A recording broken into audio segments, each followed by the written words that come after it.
Rico, outpost of American democracy. This island was discovered in 1493 by Christopher Columbus, to whose memory this monument at Aguadilla is consecrated. Ruled by Spain until 1898, peopled by descendants of Spanish settlers.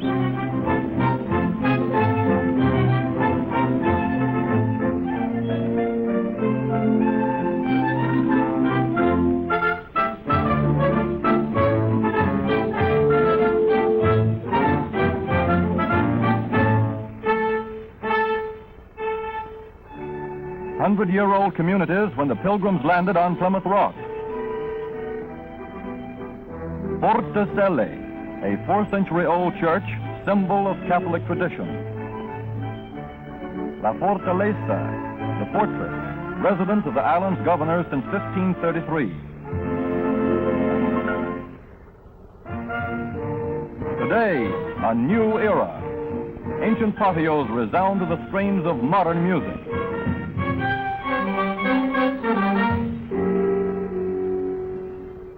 But time-honored customs linger on. Here is the Sayas Choriao, a centuries-old Puerto Rican country dance.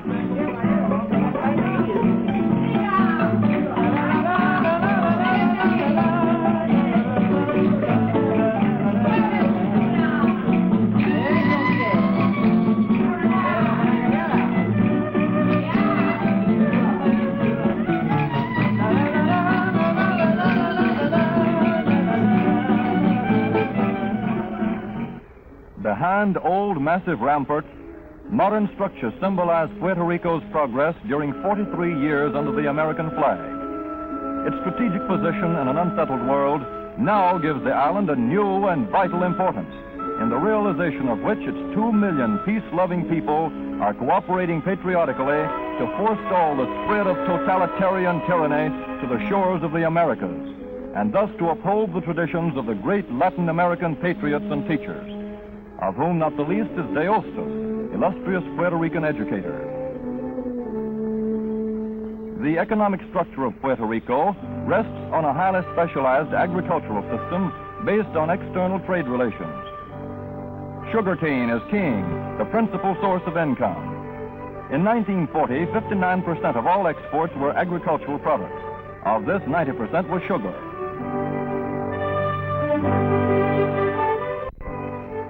Large sugarcane interests occupy the fertile coastal plains and furnish seasonal employment to workers in the cane fields. Thus, most of the farming population has been driven to the hills. Here, the principal crops are coffee and tobacco. Coffee, shown here, is grown in the shade of forest trees. Yams, yautillas, and a large variety of other vegetables and fruits are grown for domestic consumption. 300,000 farm families live up here, working the good earth, working it hard to get from their tiny farms the food necessary for subsistence, packing their products over steep and difficult trails to surfaced roads and the market. Yes, nearly 2 million people living on an island 100 miles long by 40 miles wide, less than 4,000 square miles, and most of these folks dependent on sugarcane for a livelihood. Less than 1 acre of arable land per person, 4 acres for a family of 5, 4 acres of steep hillside in a country that must live on its agriculture. All of them must work. Men, women, boys, girls, many with no implement but a pico or a pointed stick. The Puerto Rican farmer manifests independence, thrift, and courage worthy of the highest praise. Witness Don Juan Paz Ruiz.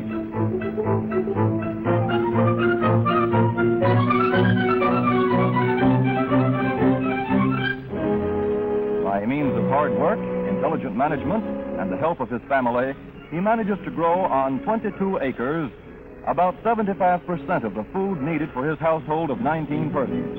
No movies, no auto, no radio, no 8-hour day, but supreme satisfaction in the knowledge of work well done.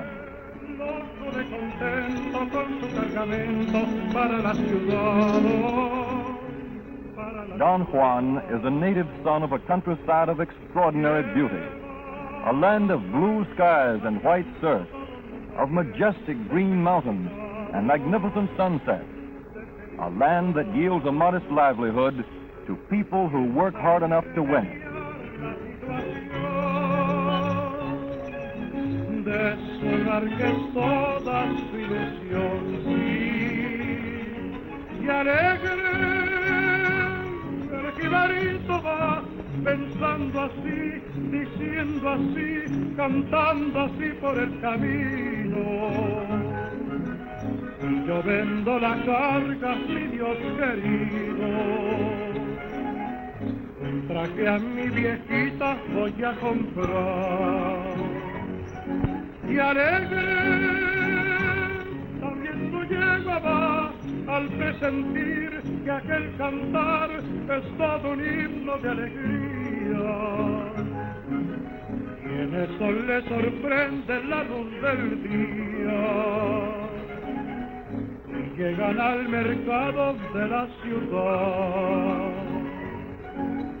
Pasa la mañana entera sin que nadie quiera su carga comprar, su carga comprar. Todo está desierto, el pueblo está muerto de necesidad, de necesidad. Se oyen los lamentos por doquier de su desdichado Borinquen, y triste el jibarito va pensando así, diciendo así, llorando así por el camino. ¿Qué serán de Borinquen, mi Dios querido? ¿Qué serán de mis hijos y de mi hogar? Borinquen, la tierra del Edén, la que al cantar el gran Gaudí llamó la perla de los mares. Ahora que tú te mueres con tus pesares, déjame que te cante y yo también. Who shall say that Don Juan is not justified in the belief that he lives in a country favored of God? And who shall say that this humble but self-reliant head of the house is not, in the essentials that count, the peer of any farmer anywhere? But though he may not complain, Don Juan does have his problems, and from now on, if he likes, he can have some help in solving them. The University of Puerto Rico is the headquarters of agricultural extension work started in 1934. Now a staff of about 100 extension workers gives a helping hand to the farmer, his wife, and his children. The College of Agriculture of the University of Puerto Rico develops trained personnel. From classes like these come the men and women who carry the message of better farming and better living to farm folks.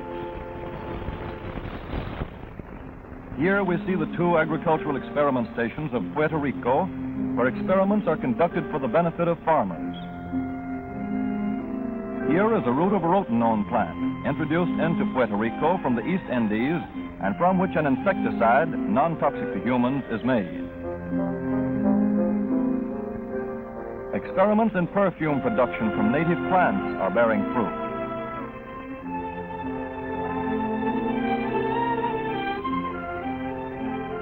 Also, the culture and processing of vanilla beans.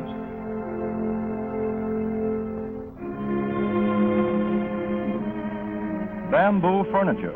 Termite-resistant varieties of bamboo have been introduced, and by means of a vocational program, new uses are being developed. Successful varieties of bamboo are distributed to farmers. The Extension Service fosters the propagation and use of successful varieties of introduced plants.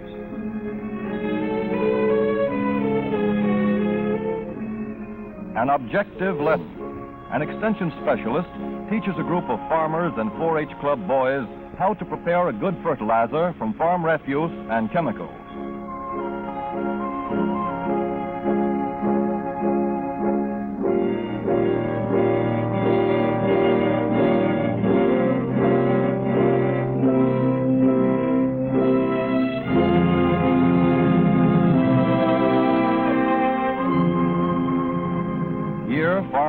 how to judge the characteristics of a good type of dairy cow.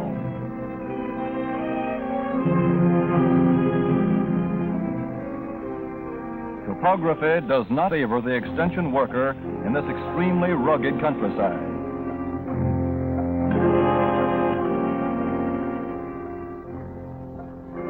Though the island is crisscrossed with hard-surfaced roads, the majority of the highland farms are reached only by steep and winding trails.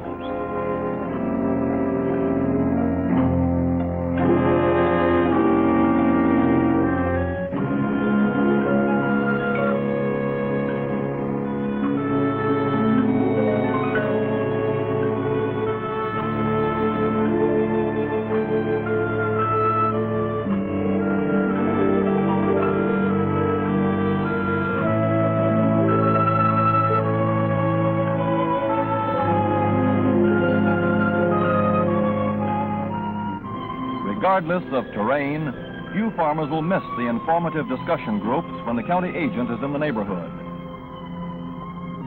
Good men, these men of the hills, tillers of the soil as their fathers were before them, but with a new zest and zeal and a desire to help solve the agricultural problems of Puerto Rico.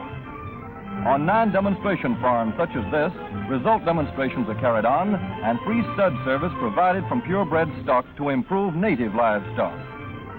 Here, farmers learn about tobacco seed selection. A demonstration plot designed to show how to keep topsoil in place.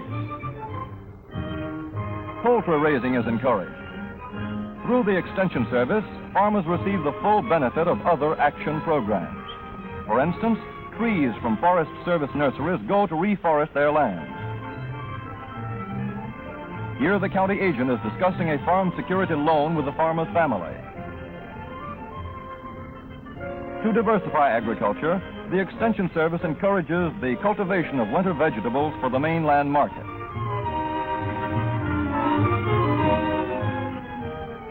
Marginal lands are proving suitable for cotton. The cultivation of Sea Island cotton on such lands is being fostered.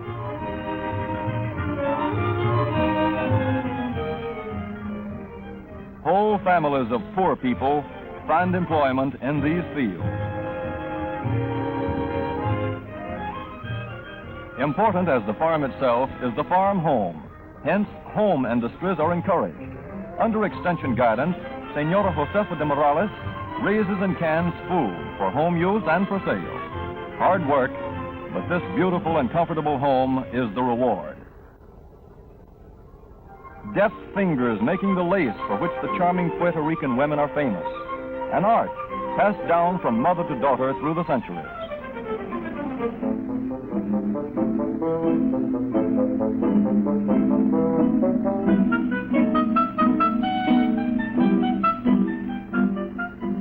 Hat making is an art with these women of Cabo Rojo. The Extension Service fosters these almost forgotten home industries to add to the family income. From these imported rags will be woven beautiful rugs. Farm women and girls are trained to do this kind of work, thus creating another home industry.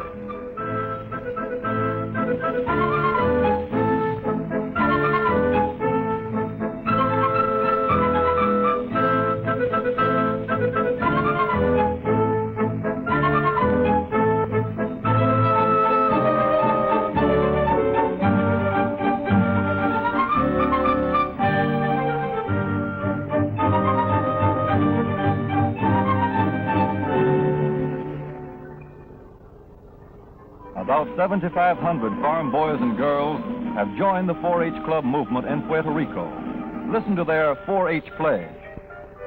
Como miembro fiel del Club 4H prometo mi cabeza para pensar claramente, mi corazón para mayor sinceridad, mis manos para mejor servicio, mi salud para mejor bienestar, para mi hogar, mi comunidad, mi club y mi patria. By participating in social and civic activities, the rural youth trains for better citizenship. Dedicated to the betterment of farm life, their motto is, learn by doing, and they live up to it. here a group of boys at the Vega Baja demonstration farm learn how to graft citrus trees.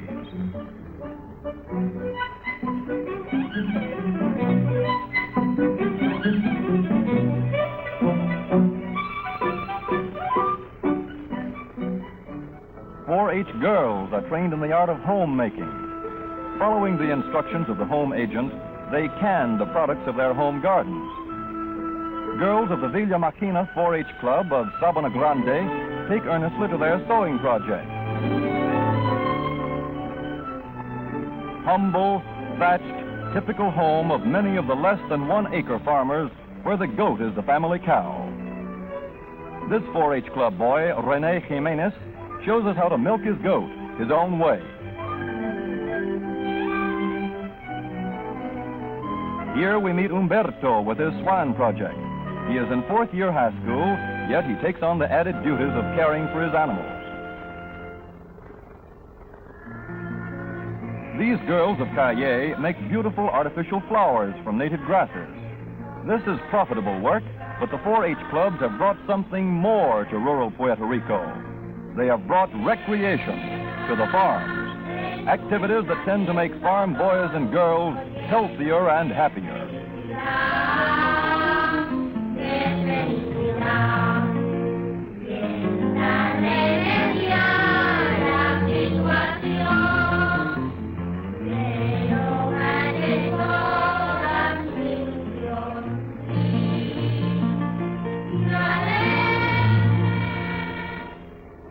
These girls of Luquillo make attractive and saleable dolls from seashells.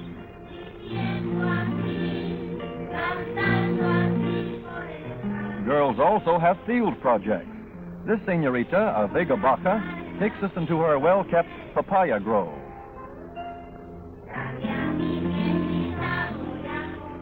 Thus, under the 4-H banner, an alert and healthy generation of rural youth is growing up to assume the grave responsibilities of citizenship.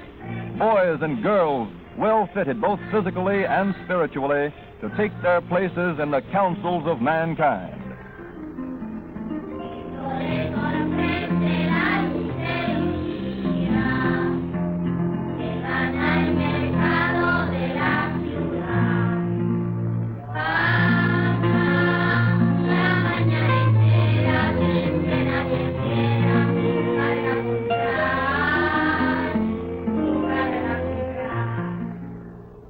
Through this spirit of helpful service on the one hand, and a determination to build for a more bountiful future on the other, better farmers are improving farming. Better housewives are improving living. Better children are improving life itself. And when the hours of toil draw to a close, and the sun goes down beyond the encircling seas, stout hearts glow with hope, and boast of the will to work for a fuller life in rural Puerto Rico.